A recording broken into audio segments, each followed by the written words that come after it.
네, 오늘 이 시간 제가 새 방언을 말하며라는 제목으로 말씀을 드리려고 합니다. 우리 지금 이 코로나 사태로 말미암아서 정상적으로 예배로 드릴 수 없는, 그래서 이 예배당에 함께 모여서 교회에서 함께 예배할 수 없는 것이 너무 큰 손실인 것 같습니다. 근데 이렇게 손실이 있을 때 하나님 앞에서 우리의 마음속에 뭔가 이럴 때 우리가 그냥 피해만 받지 말고 이런 것을 계기로 해서 하나님 앞에 새로운 어떤 계기로 삼고 또 없던 것을 새로 얻는 기회로 그렇게 삼겠다는 그런 마음의 자세를 우리가 가질 수 있으면 좋겠습니다.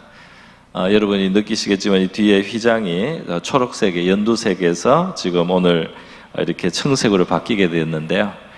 사실 이 비가 많이 와서 빗물이 좀 새가지고 그때 좀 얼룩이 졌었습니다. 그런데 그 얼룩 때문에 사실은 이거 이제 바꾸는 것이 촉진이 되어가지고요.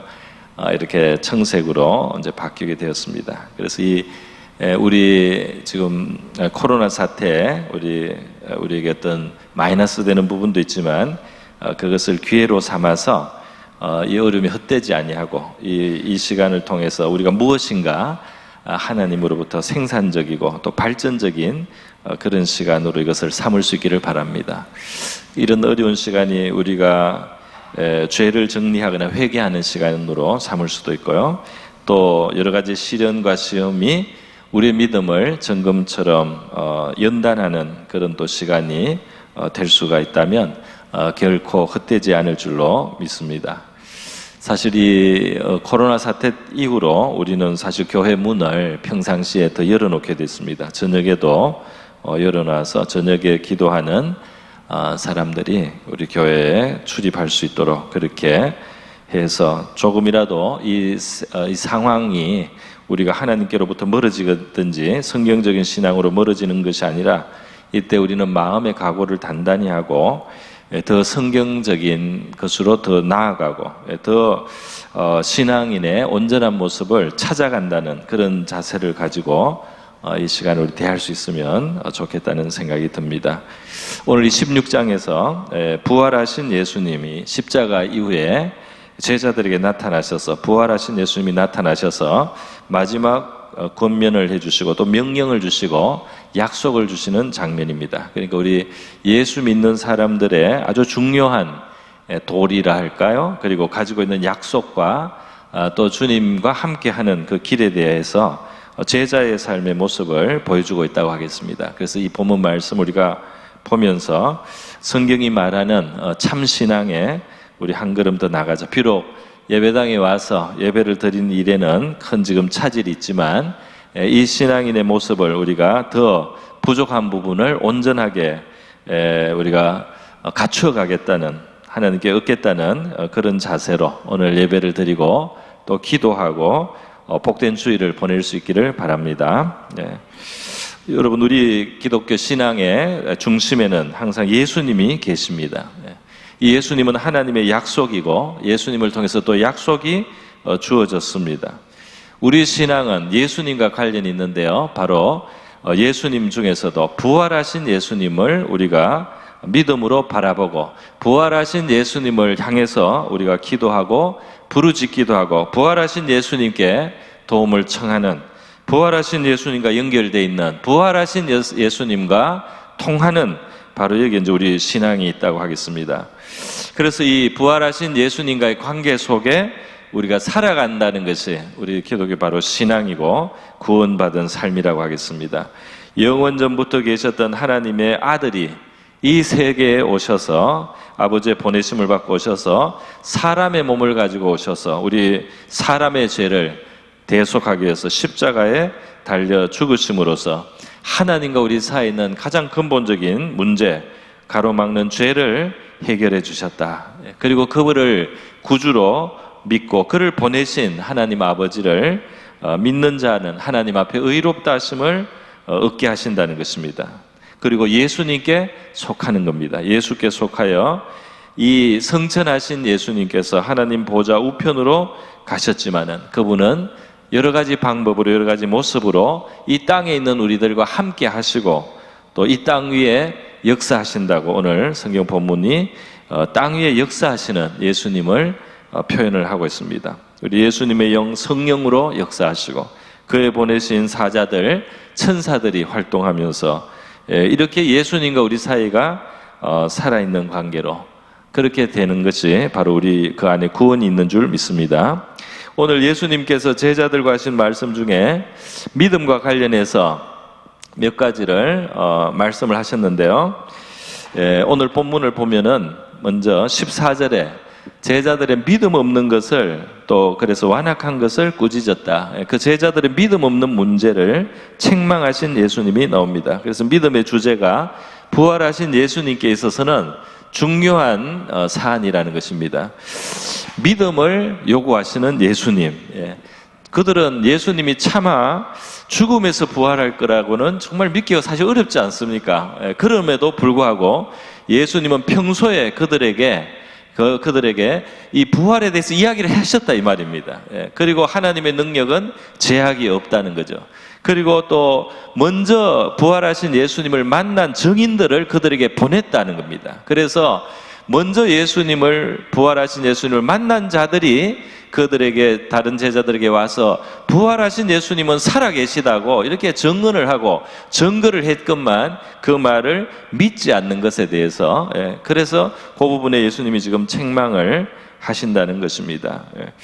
여러분 이 예수님은 보면은 참 제자들의 어떤 실수들에 대해서 굉장히 너그러우실 때가 많아요.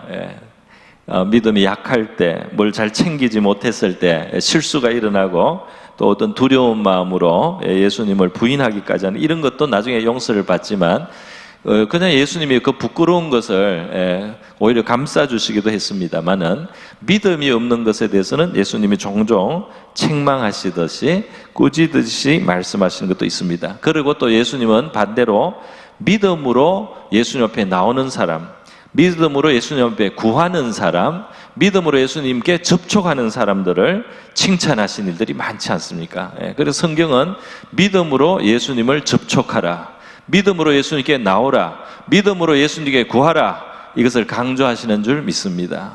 믿음을 경외하시는 주님이세요. 그래서 믿음에 대해서는 우리가 정말 주여 믿겠나이다, 그러나 믿음이 부족한 것을 도와주시옵소서. 지난주에 혈루증 여인 본문 설교하시면서 제가 설교하면서도 나눈 말씀입니다. 그렇게 우리 믿음에 대해서 우리도 관심을 가지고 우리가 믿음이 정말 부족하다면 주여 믿음을 더하여 주시옵소서 이렇게 구하면서라도 우리 믿음의 참 사람이 되고 또 믿는 제자가 될 수 있기를 바랍니다. 믿음을 가지라고 예수님은 말씀하는 거죠.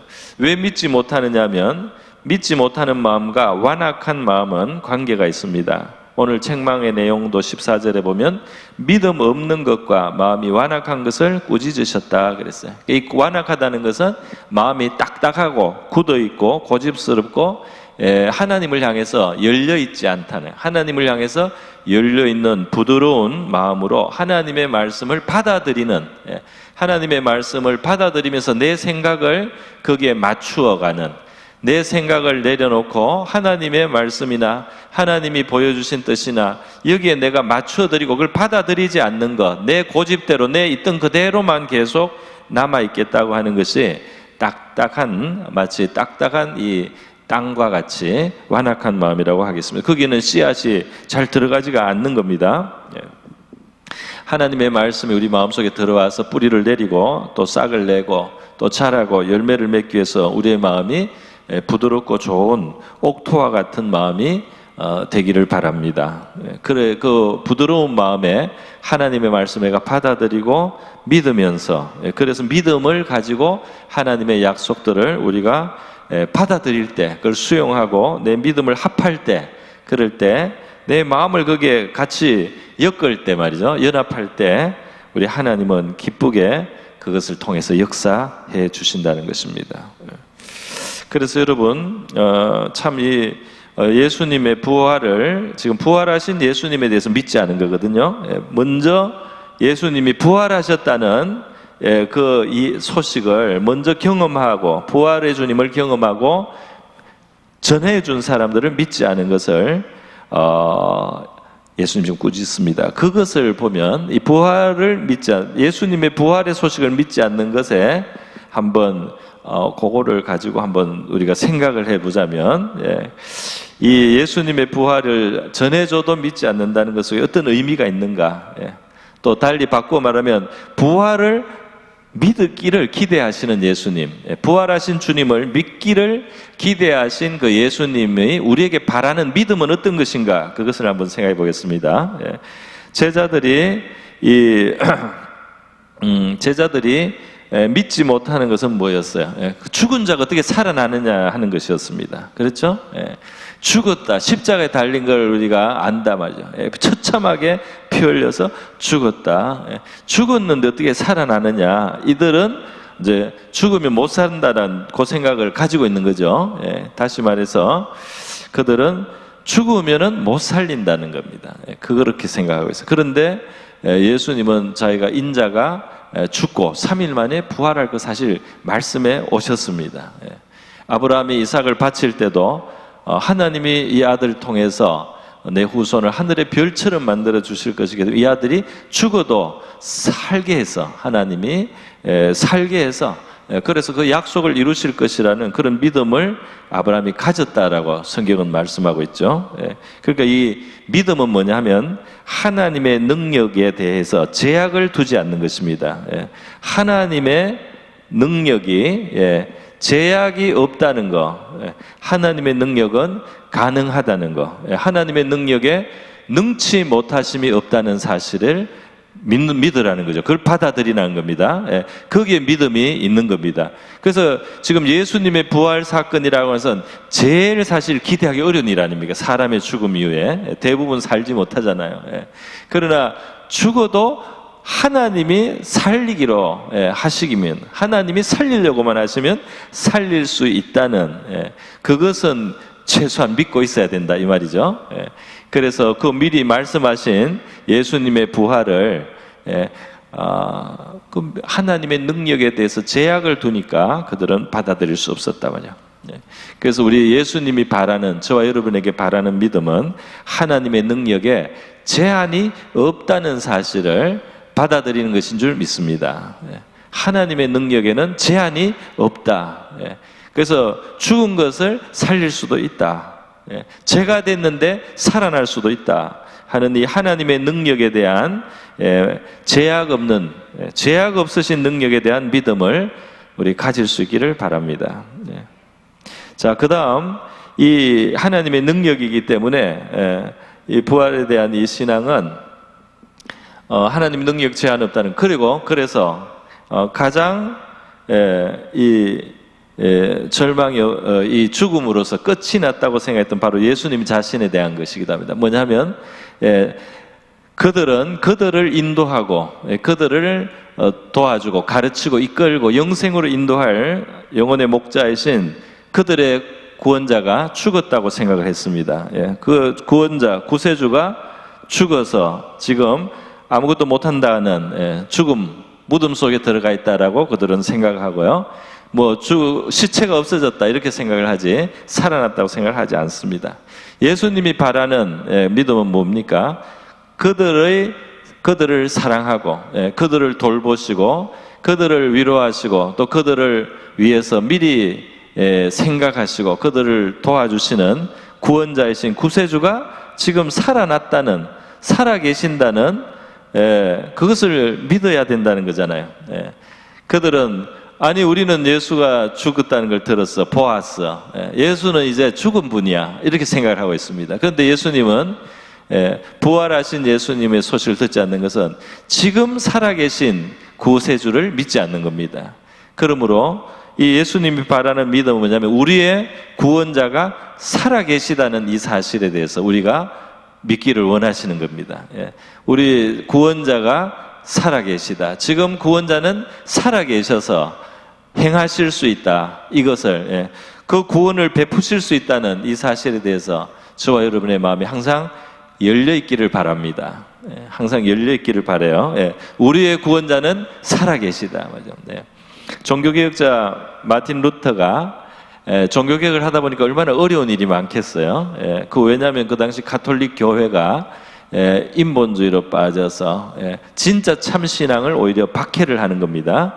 성경을 사람들, 그 당시 평민들이 읽을 수 있는 자기 나라 말로 번역하는 것도 이거를 죄악시한다 말이죠.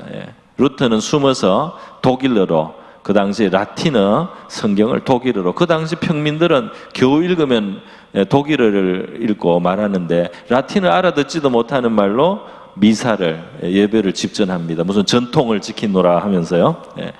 또 영국에서는 위클립이 영어로 성경을 번역하고 화형을 당해서 죽었어요. 화형을 당했어요. 그러니까 이게 종교가 잘못되면은 무슨 전통을 지키노라 하면서 참신앙을 죽일 수가 있습니다. 굉장히 무서운 거예요. 마귀에게 잡혀 있는 겁니다. 도구가 됩니다, 오히려. 그 사람이 지금 들을 수 있고 읽을 수 있는 말로 하나님의 진리를 말해줘야 된다. 그거를 깨닫고 이 은혜 받은 기독교 지도자들이, 학자들이 영어로 성경을 번역하다가 화형을 당해 죽었단 말이에요. 제가 또 영국에 바로 위클리프 성경 무슨 번역센터도 있고 위클립 이름을 가진 교회 이름들도 있었어요. 그걸 기억하는 겁니다. 루터도 마찬가지였는데 루터가 독일어로 성경을 번역할 때 숨어서 핍박을 피해서 번역을 했습니다. 그럴 때 얼마나 힘들어요. 목숨이 왔다 갔다 하고 그 경제적으로나 여러 가지 삶에 제약이 많지 않겠어요? 너무 어느 날 힘들어서 루터가 어두운 얼굴로 좀 다녔어요. 어두운 얼굴, 얼굴이 어두워졌어요. 힘이 좀 빠졌어요. 그런데 어느 날 아내가 새까만 옷을 입고 나타났습니다. 아내가 있었습니다. 그래서 이 까만 옷을 입었는데 그게 바로 장례식 때 입는 옷이에요. 그래서 아니 당신 왜 평일에 이렇게 어두운 장례식복을 입냐 그랬더니 남편이요, 우리 하나님이, 우리 주님이 돌아가셔서 제가 장례식 옷을 입고 오늘 있습니다. 그래요. 그래서 루터가 아니 당신이 무슨 소리냐고, 주님이 돌아가셔서 조문을 지금 한다는 게 무슨 말? 주님은 돌아가신 것이 아니잖아. 주님은 십자가에 우리를 위해서 죽으셨지만 부활하셔서 지금 살아계신 분이야. 루터가 그래서 근데 부인이 하는 말이, 캐더린이 하는 말이, 아니 그런데 당신의 얼굴을 보니까 당신의 얼굴은 우리 구세주가 죽었다고 말을 하고 있다 그동안. 당신을 보니까 당신은 그 표정이, 말하는 것이, 요즘 생활하는 것이 구세주가 죽은 것처럼 그렇게 당신이 지금 살고 있다. 그래서 내가 이렇게 이 조복을 입었다고 아내가 말을 해서 루터가 정신을 차렸다는 말이 전해옵니다. 여러분, 저와 여러분을 봤을 때 우리의 구세주가 살아계신 분이다, 이렇게 사람들이 여기는 것이 옳지 않겠습니까? 사람들이 봤을 때 저 사람의 구세주는 죽었나 보다, 저 사람이 지금 말하는 걸 보고 저 사람의 표정을 보니까 저 사람의 구세주는 죽었어, 무덤에 있어, 이렇게 사람들이 여기도록 해서는 안 되겠죠. 그것은 우리의 믿음을 우리가 스스로 말과 행위로 사실 부인하고 있다는 것을 보여주는 거 아니겠습니까? 제자들은 부활하신 예수님이 그들을 찾아오시기, 그 눈앞에 나타나기 전에도 이미 소문이 들리고 증인들이 있고 거기에 대해서 예수님이 이전에 말씀하신 것도 있는데 그들은 그들의 주님이 지금 살아계시다는 것을 믿지 못했단 말이죠. 그래서 저와 여러분은 지금 살아계신 주님을 믿을 수 있기를 바랍니다. 당시 제자들이 볼 때는 예수님을 죽인 로마의 공권력, 그리고 그 당시 대제사장이나 서기관이나 바리새인들, 예수를 미워했던 사람들이 예수를 죽여서 이제는 끝났다고 생각을 한 거 아닙니까? 예수를 미워하는 사람, 하나님의 진리를 대적하는 사람, 그리고 세상 것으로만 생각하고 세상 계산만 하는 이 세상이 예수를 죽였고, 그래서 예수는 죽어서 힘도 없고 지금 무덤에 있고 예수는 아무것도 할 수 없는 분이다, 이렇게 제자들이 생각했는데 저와 여러분에게 그런 생각이 있어서는 안 되겠습니다.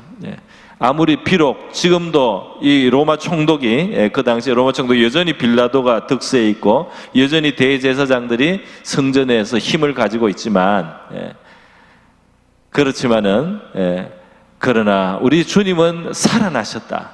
우리 주님은 살아계시다. 지금 우리 주님은 역사하시는 주님이시다. 주님은 지금 우리에게도 구원을 베푸실 수 있는 분이다 하는 그 믿음을 저와 여러분이 가져야 하겠습니다. 자, 그래서요, 구주가 살아계시다는 믿음을 갖기를 원하시는 거죠. 세 번째로 보니까 뭐냐 하면 바로 이 구세주가 살아계시기 때문에 지금 제자들은 두려워하고 있어요. 문을 닫고 숨어 있고 긍정적인 이야기를 해줘도 안 받아들입니다. 살아나시다는 그 소리도 무슨 말이냐면 이 제자들은 희망을 잃은 상태로 있는 거죠. 그들 앞에 굉장히 사실은 놀라운 일을 하나님이 행하셨습니다. 주님 부활하셨어요. 그들의 구세주는 살아계셔요.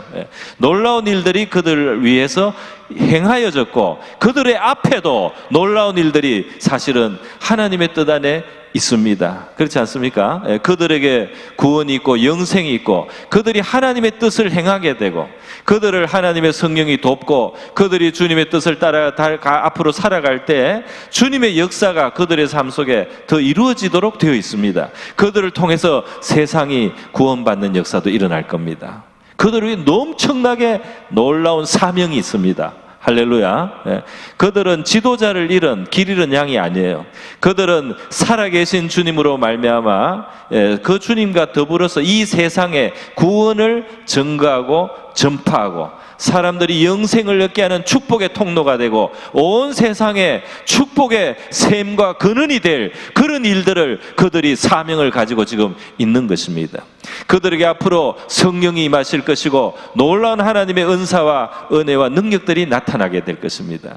그들을 통해서 하나님의 역사가 나타납니다. 부활하여 성천하신 예수님이 그들과 함께 역사하면서 놀라운 일들이 일어날 일들이 앞에 기다리고 있어요.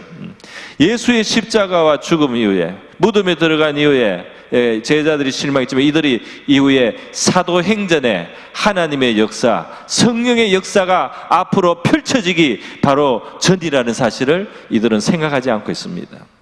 모든 것은 약속되어 있었는데도 불구하고요. 그런 의미에서 여러분, 우리에게는 정말 우리의 지도자 또는 우리의 구원자가 죽음 같은 상황이 되었다 할지라도 하나님께서 우리 앞에 살아계신 구세주를 우리는 가지고 있고 그분으로 말미암아 우리 앞에는 희망이 있다는 사실을, 우리 앞에는 소망이 있다는 사실, 우리 앞에는 좋은 것이 기다리고 있다는 사실을 우리가 받아들이는 그 믿음을 가질 수 있기를 바랍니다. 그러니까 우리가 미래에 대해서 긍정하고 밝게 생각하는 것은 우리 신앙과 일치하는 것인 줄 믿습니다. 우리 주님이 바라시는 믿음인 거죠. 자, 그래서 앞날에 대한 소망이라고 하겠습니다. 소망을 그들이 가져야 됐다. 그들 앞에 굉장히 좋은 것들이 사실을 기다리고 있다는 사실을 그들은 기억을 했어야 됩니다. 그런 것들이 우리 부활신앙 안에 담겨있는 뜻이라고 생각해 볼 수가 있겠습니다. 자, 그러면 그 믿음을 말씀을 드렸는데 그러면 이 믿음은 어떤 결과를 가져오느냐를 보겠습니다. 이 믿음은 어떤 결과를 가져올까요? 5절로부터 16절 또 17절로 보면 이 믿음은 어떤 결과들을 가져옵니다. 믿음은 어떤 결과를 가져오느냐? 믿음을 가진 사람은 구원을 받게 되죠. 구원을 받게 됩니다. 믿음의 결과는 믿고 세례를 받고 구원을 받습니다. 믿음은 구원을 가져온다 말이죠. 놀라운 일입니다. 그들이 믿을 때 그들에게 구원이 왔고 사실 예수를 믿을 때 그들이 계속 살아계신 예수를 믿을 때 살아계신 예수를 믿고 그 예수님과 함께 살아가면 그들의 삶 속에 구원의 역사가 계속 또 이루어질 것입니다. 그들의 삶에도 구원의 역사가 일어납니다. 그들이 또 전하는 예수를 통해서 다른 사람이 구원을 받습니다. 할렐루야. 그 구원이 이루어지는 구원의 열매가 이 믿음의 결과는 또는 열매로 구원이 이루어진다 말이죠. 그들의 슬픔이 계속 그들을 붙들고 있을 필요가 없습니다.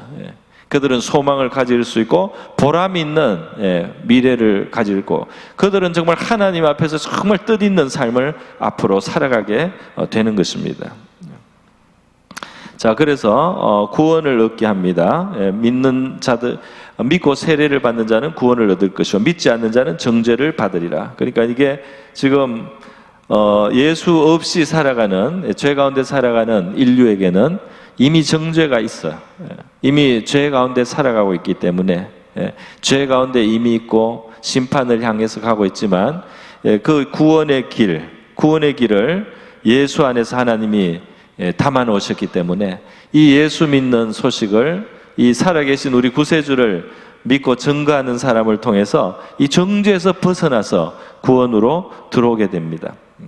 가만히 있는 사람을 예수 믿으라 하고 믿으면 구원이고 안 믿으면 정죄받고, 요거는 표면적으로는 그렇게 보이지만 밑에 내용은 그게 아닙니다. 이미 정죄와 심판의 상태에 있어요.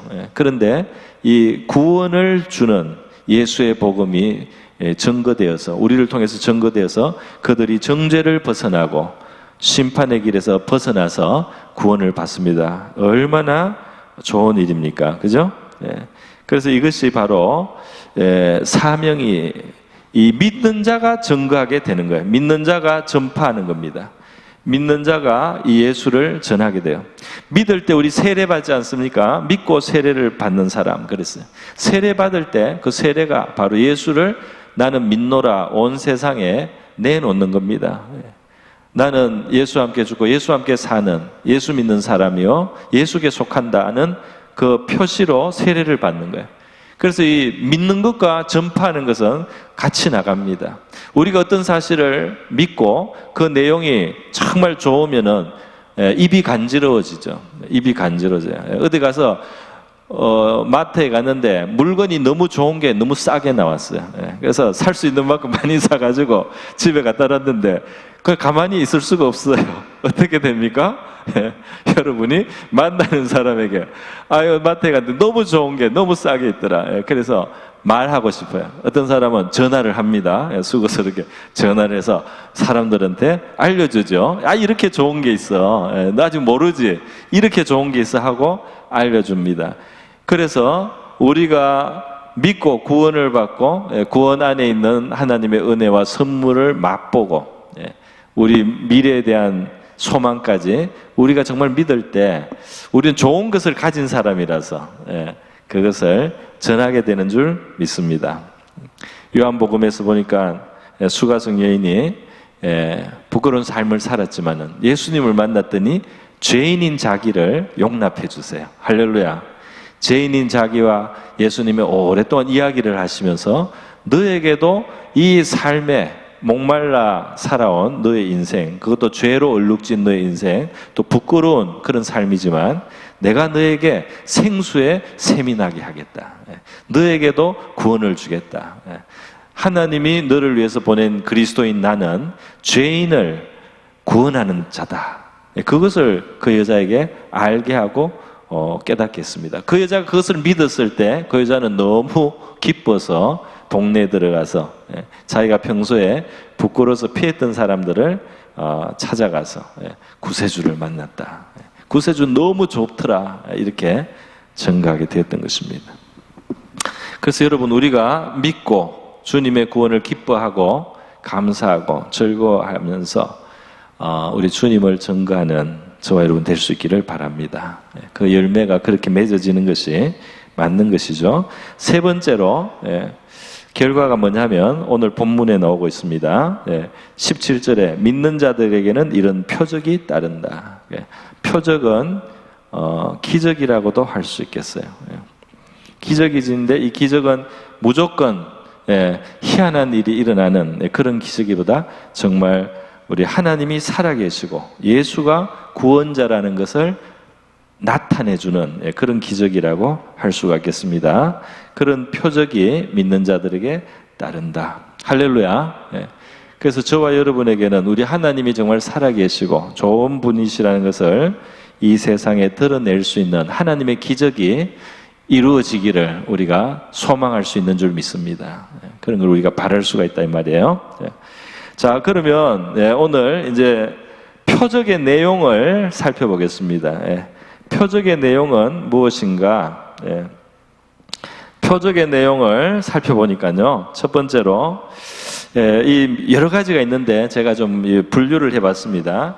17절에 믿는 자들에게는 이런 표적이 따르니 곧 그들이 내 이름으로 귀신을 쫓아내며 새 방언을 말하며 뱀을 집어 올리며 무슨 독을 마실지라도 해를 받지 아니하며 병든 사람에게 손을 얹은즉 나으리라 하시더라. 그렇게 돼 있어요. 그죠? 17절, 18절의 말씀입니다. 그래서 제가 이거를 한번 구분을 한번 해봤습니다. 구분을 했는데 어떻게 되느냐 하면 하나는 능력의 지킴입니다. 지키심, 지킴, 보호라고 할 수 있는데요. 표적은 어떤 표적이냐? 지킨다.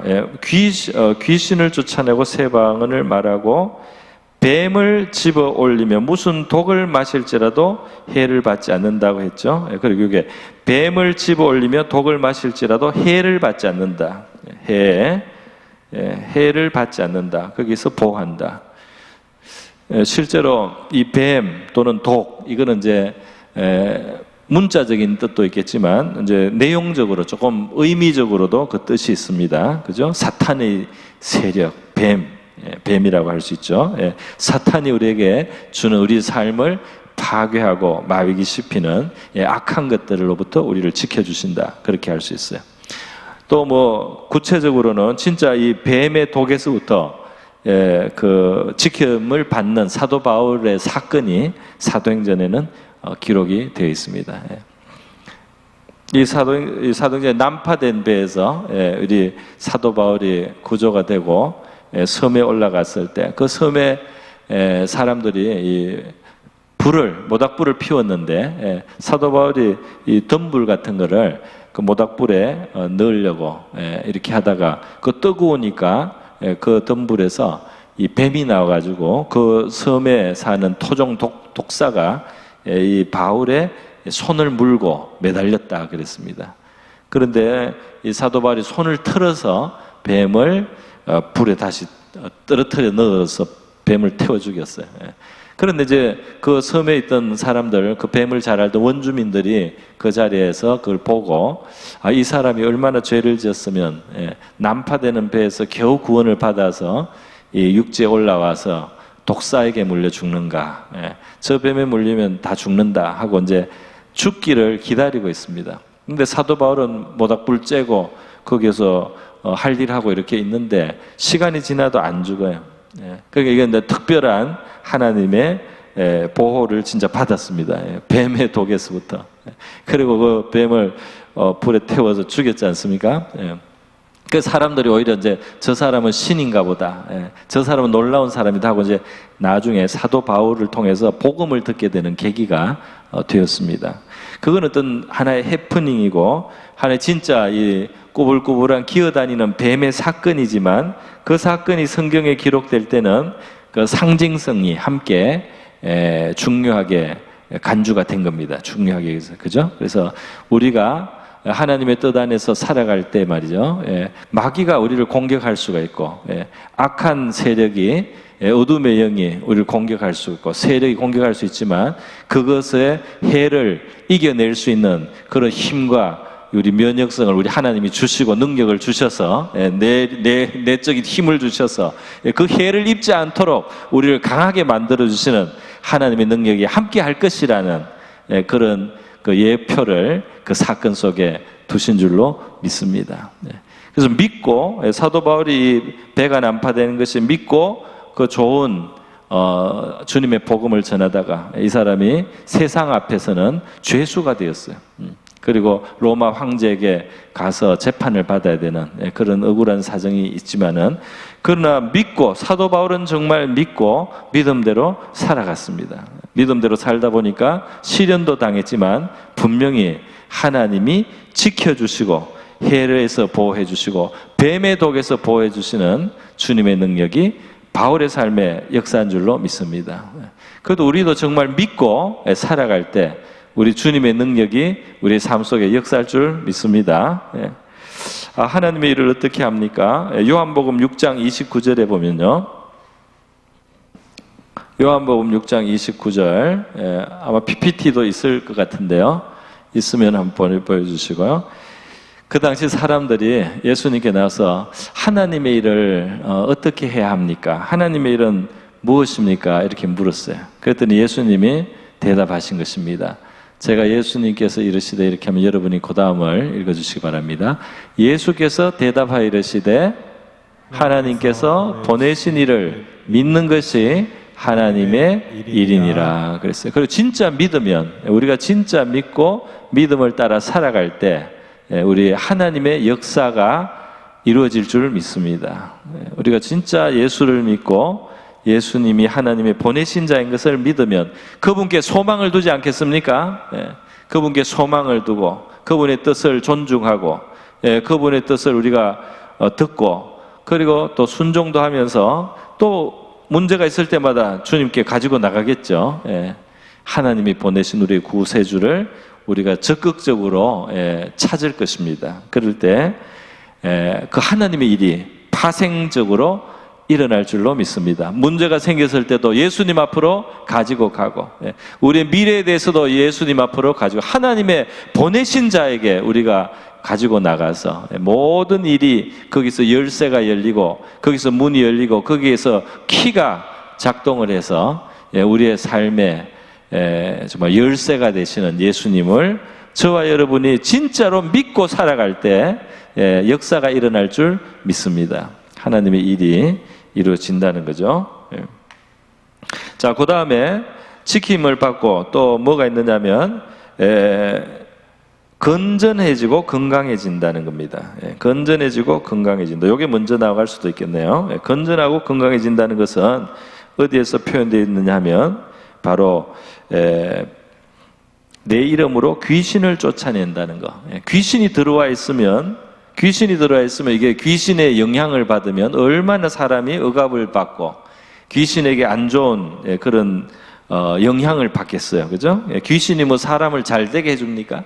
귀신이 사람을 우울하게 만들고 사람을 아주 그냥 굽어지게 만들고 사람을 아주 그냥 초라하게 만들고 더럽게 만들고 비참하게 만드는 것이 귀신의 역사인데 예수를 믿고 예수의 이름을 부르고 예수의 이름을 자랑하면 귀신이 쫓겨갈 줄 믿습니다. 그 사람이 온전해진단 말이에요. 귀신이 쫓겨나기 때문에 예수님을 우리 입술로 시인하는 이 말에 권세 있는 줄 믿습니다. 그래서 신앙의 고백을 하고 찬양을 하고 다 시인하는 거예요. 그리고 예수를 전하기까지 하면 귀신이 우리에게 어떻게 하기가 너무 어려워집니다. 고통스러워. 귀신은 우리 예수를 전하기까지 하면 귀신에게 너무 고통스러워서 견딜 수가 없어요. 귀신들이. 찬양만 해도 너무 감사해서 우리가 찬양만 해도 우리 주변에 우리를 누르고 있는 귀신들한테는 너무너무 힘든 일이 됩니다. 그 하나님의 영광이 같이 하고 우리가 하나님을 향해서 영혼을 열 때 우리에게서 나오는 빛이 이 귀신들에게는 견딜 수 없는 것이에요. 그래서 물러나게 될 줄 믿습니다. 귀신이 떠나간다 말이죠. 귀신이 쫓겨나가게 되고 예수의 이름으로 쫓겨나가게 되고 또 맨 끝에도 나오죠. 병든 사람에게 손을 얹은 적 나으리라. 그래서 병자의 치료에 대한 약속의 말씀도 있어요. 여기 사실 1번이 되면 더 좋겠네요. 그래서 온전하게 되는 거, 이것이 예수를 믿는, 우리가 정말 예수 믿을 때 일어나는 일의 하나가 되는 것입니다. 세 번째로 바로 중간에 있는 말씀인데요. 새 방언을 말하며 라고 되어 있습니다. 새 방언을 말한다. 이것이 무엇입니까? 믿는 자들에게 따르는 표적 중에 새 방언을 말한다. 여러분은 방언의 은사라고 들었는데요. 저는 두 가지로 말씀드리겠습니다. 하나는 좁은 의미에서 방언의 은사, 그거를 받는 것도 있고, 넓은 의미에서도 이 새로운 말이란 뜻으로 해석을 할 수 있습니다. 여기 지금 방언이라고 한 게 영어로는 tongue이라는 혀라는 뜻인데 방언이라는 말을 할 때 영어로 tongue이라고도 합니다. 그리고 또 뭐 원어로가 따지면은 글로사라는 언어라는 언어, 랭귀지, 언어 있잖아요. 언어, 예. 언어라는 뜻도 여기에 그대로 있어요. 그 문맥을 보고 방언으로 번역을 하기도 하고 또 뭐 언어라고 번역도 합니다. 예. 또 이 방언이라는 말이 원래 한국말로도 원래 사투리라는 뜻이 또 있잖아요. 예. 어떤 다른 종류의 말이다. 예. 그런 뜻인데 이제 성령의 은사로서의 방언, 뭐 우리가 어떤 사람이 우리가 알아듣지 못하는 이상한 말을 하지 않습니까? 그러면 이제 그거는 은사로서의 방언, 하나님께 영혼의 비밀을 말하는 거다. 이렇게 고린도전서 12장, 14장에 설명이 되어 있습니다. 우리 영혼의 깊은 비밀을 하나님 앞에 말하는 방언이라고 하는 은사가 있어요. 할렐루야. 여러분은 방언의 은사를 저와 여러분은 많이 받기를 바라고 또 사용할 수 있기를 바랍니다. 될 수 있으면 하나님이 무조건 다 주는 건 아닌 것 같지만 최대한 이 방언의 은사가 있으면 좋습니다. 영혼의 비밀을 하나님 앞에 말한다. 그런 의미에서 말이죠. 그런 의미에서 새 언어는 뭐냐면 하나님을 상대로 하는 말입니다. 할렐루야. 이 말은 사람 사이에서만 하는 것처럼 말은 주로 사람하고 사람이 의사를 소통하고 교류하기 위해서 필요한 줄 아는데 이 새 방언은 사람이 가장 깊은 속사정을 하나님 앞에 표현하는 그 도구가 방언이라고 했어요. 그러면 방언의 은사를 받지 않은 사람도 자기의 가장 깊은 속을 하나님 앞에 말한다면 그것은 방언과 마찬가지라고 할 수 있습니다. 할렐루야. 우리의 속을 사람에게 막 이렇게 다 이야기를 해가지고 이해받기를 원하지만은 때로는 되기도 하고 때로는 안 되기도 하고 표현을 해도 못 알아듣기도 하고 오히려 부작용이 나기도 하고 이럴 수 있지만 하나님께 우리의 속사정을 다 토로하고 털어놓는 것은 절대로 부작용이 없는 줄 믿습니다. 방언의 은사를 받아서 무슨 샬라샬라 하면서 하나님께 자기 속사정을 말하든지 아니면 자기 마음을 가다듬어서 자기를 성찰하고 자기 가장 깊은 곳에 있는 염려와 걱정 또 바람과 소망을 하나님 앞에 토로할 수 있다면 그것이 새로운 언어라고 할 수 있겠습니다. 할렐루야. 하나님을 떠난 인간들은 하지 않았던 언어입니다. 하나님과 소통하는 언어를 가지는 것입니다. 또 이 방언의 뜻을 조금 늦게만 하면 얼마든지 넓게 할 수가 있어요. 이 천국의 그 장면을 묘사할 때 모든 민족과 족속과 방언들 중에서 이 사람들이 나왔다 그렇게 돼 있어요. 그러니까 어떤 특정한 말을 하는 사람들을 그냥 방언이라고 표현도 했습니다. 계시록에. 그러니까 이게 일반 언어적인 의미도 있다 이 말이에요. 여러분 우리 이 방언은 성령으로 원래 하는 말인데 우리의 가장 깊은 사정을 하나님 앞에 아랜다. 그러면 여러분, 저와 여러분은 믿는 사람으로서 우리 주님 앞에서 새 방언을 말하는 저와 여러분 될 수 있기를 바랍니다.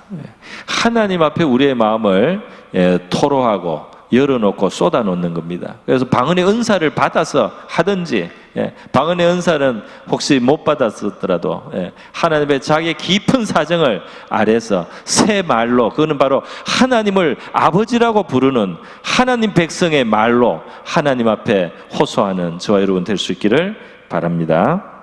그것은 성령이 주시는 방언이기 때문에 천국의 언어라고도 할 수 있어요. 천국의 언어는 어떤 말입니까? 오늘 우리 사회 천국의 언어는 어떤 말입니까? 사람을 축복해 주는 말입니다. 할렐루야. 사람을 축복하고 미래를 하나님 앞에 소망으로 선언하고 믿음의 말로 선언하는 이것들은 천국의 언어들이에요. 그렇지 않습니까? 사람을 용서하는 것도 천국의 언어요. 원수를 위해서 기도해 주는 것도 천국의 언어입니다. 나를 미워하는 사람을 위해서 하나님 앞에 기도해 주면 천국의 언어가 됩니다. 할렐루야. 하나님의 뜻 안에서 주님의 말씀을 듣고 주님이 주시는 하늘의 말씀 또는 성경의 말씀 내 마음에 주시는 하나님의 깨달음 그거를 가지고 거기에 화답해서 내가 말하면 이것도 하늘에 속한 말이 될 줄로 믿습니다. 그러니까 하늘에 속한 말을 우리가 성경에서 배우는 셈입니다. 어떤 말이 하나님께 속하는 말인가 믿음의 말인가 천국 백성의 말인가 그걸 우리가 배우면서요 하나님 앞에 말할 때 새 방언을 말하는 것이 될 줄로 믿습니다. 천국 언어죠. 예수님에 대해서 이 세상에 전해주는 말도 새 방언과 같아요. 오순절날 성령이 오시니까 예수님의 제자들의 각 사람의 머리 위에 불의 혀 같은 이 혀 모양인데 불꽃이 나타났습니다. 그래서 그들이 성령 충만을 받고 예수님에 대해서 온 세상에 알리게 되는 거죠. 오순절 불의 혀 같은 형상이 나타났어요. 그래서 그들이 방언의 은사도 받았지만은 이 새 언어, 천국, 이 세상 사람들에게 원래 듣지 못했던 죄인도 구원을 받고 영생을 받고 하나님의 자녀가 되고 영광의 나라의 상속자가 될 수 있다는 소망의 말씀, 하나님이 그 아들을 이 세상에 보내서 우리를 구원하신다는 그런 말씀, 우리에게 부활이 있다는 이런 말씀, 하늘에 속한 말을 그들이 세상에 전파하게 되었습니다. 새로운 말입니다. 새로운 말, 천국의 말을 한 것이다 이 말입니다. 여러분, 우리 믿음으로 우리가 새 방언을 말하는 저와 여러분 될 수 있기를 바랍니다. 새로운 말, 하늘에 속한 말을 하기를 바랍니다. 우리 기도의 시간에 말하고 사람을 향해서 말하고 세상을 향해서도 믿음의 말, 소망의 말, 천국에 속한 말을 하는 저와 여러분이 될 수 있기를 축원합니다. 또 될 수 있으면 우리 하나님이 주시는 성령의 방언의 은사도 받아가지고 방언도 많이 받은 사람들은 열심히 부지런히 많이 말씀하시기를 바라요. 물론 이 방언의 은사는 자기가 모르기도 해요. 자기가 몰라요. 보통은 많이 하는 사람은 자기 하는 말의 뜻을 깨닫게 됩니다. 그건 이제 통역하는 은사가 생기는 거죠. 그런데 이 자기가 몰라도 괜찮아요. 몰라도 자기 안에 있는 것을 하나님 앞에 많이 토로할 때 우리의 영혼은 힘을 얻습니다. 할렐루야. 우리의 삶 주변에 하나님의 역사가 이루어지는 거죠. 제가 지난주인가요? 간증을 들었어요. 우리 교회 다닌 지 오래 안 되는, 예수 믿은 지 오래 안 되는 한 성도가 계신데 오후 예배 때 자기는 좀 어려운 일이 있었는데 오후 예배 때 예배 드리면서 기도를 하는데 갑자기 방언이 나와가지고 그때부터 방언을 받았단 말이에요. 할렐루야. 여러분 예배 드리고 기도하고 여러분의 마음이 편하든지 불편하든지 이 세상에서 어떤 처지에 있든지 하나님이 필요하면 우리에게 방언 주시는 줄 믿습니다. 방언의 은사를 받을 수 있단 말이에요. 그러니까 이렇게 교회를 못 나오는 이런 시즌에 하나님 교회를 못 나가니까 다른 거 좀 보충하게 주세요. 나 방언 못 받은 사람, 나 방언도 좀 주세요. 하나님하고 더 소통할 수 있게 해주세요. 이렇게 예배당에 가서 예배 못 드리니까 하나님은 뭐 다른 걸로 좀 채워주세요. 방언을 주세요. 새 언어를 주세요. 믿음을 더해 주세요. 하나님 앞에 우리가 영적인 소원을 가지고 한번 구해볼 수 있기를 바랍니다. 하나님은 사랑하는 자녀들이 이 예배당에 나와서 예배 드리지 못한 이 상황이 우리에게 마이너스가 되는 부분이 많다는 걸 얼마나 잘 아시겠습니까? 그렇기 때문에 우리가 하나님, 내가 이것 때문에 믿음이 약해져서는 안 되겠습니다. 오히려 이것 때문에 그동안 예수님을 믿는 사람들이 가져야 되는 이러한 믿음과 그 열매와 그 표적이 나에게 부족한 것이 있었습니다. 내가 이 어려운 때에 예수님 믿는 사람의 이 부활신앙 그리고 그 열매와 표적을 가질 수 있게 도와주시옵소서. 이 상황에서 나는 오히려 더 표적을 가지고 열매를 가지고 살아계신 주님을 믿는 믿음을 더 가질 수 있게 되기를 바랍니다. 이렇게 기도하는 저와 여러분이 되고 그것이 이루어지기를 주님의 이름으로 축원드립니다.